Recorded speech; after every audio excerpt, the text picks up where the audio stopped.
श्री सूत जी कहते हैं, सौनक, हमारे जीवन में यदि श्रोतव्य हैं तो श्री ठाकुर जी हैं, यदि सुनना है तो श्री हरि के नाम और दिव्य गुणों को श्रवण करो।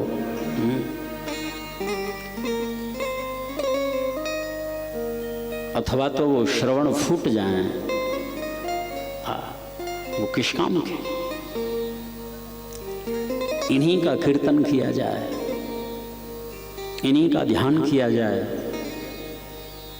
इन्हीं का पूजन किया जाए। और नित्यदा साधन दो प्रकार के होते हैं,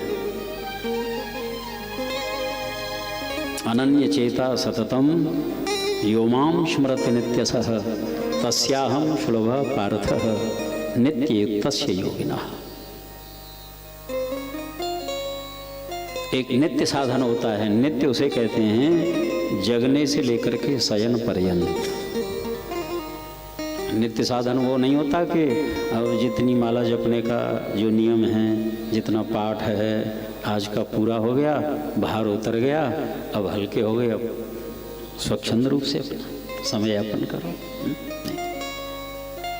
जगने से लेकर के शयन पर्यंत और सतत साधन जन्म से लेकर के मरण पर्यंत, इन्हीं का होकर के रहना है। ये सतत साधन होता है सच।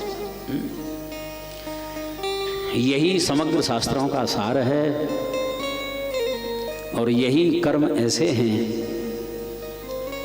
कि पछताना नहीं पड़ेगा।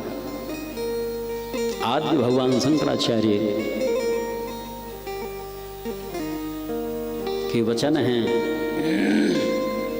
राम कृष्ण शिव की जो उपासना है आह अमृत तुल्य है।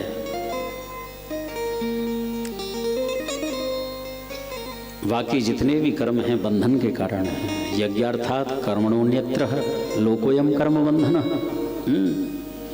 आप देखिए यज्ञ से वर्ण होते ही हृदय में त्याग वृत्ति आती है, त्यागात् शांति ही, शाश्वत शांति की अनुभूति होती है। सद ज्ञान का आदर होने लगता है।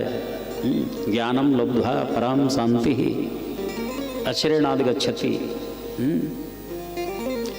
ये यज्ञ जो है साक्षात भगवान विष्णु का स्वरूप होता है। उसमें वर्ण होते ही सच्चे सुख और आनंद की प्राप्ति होती है।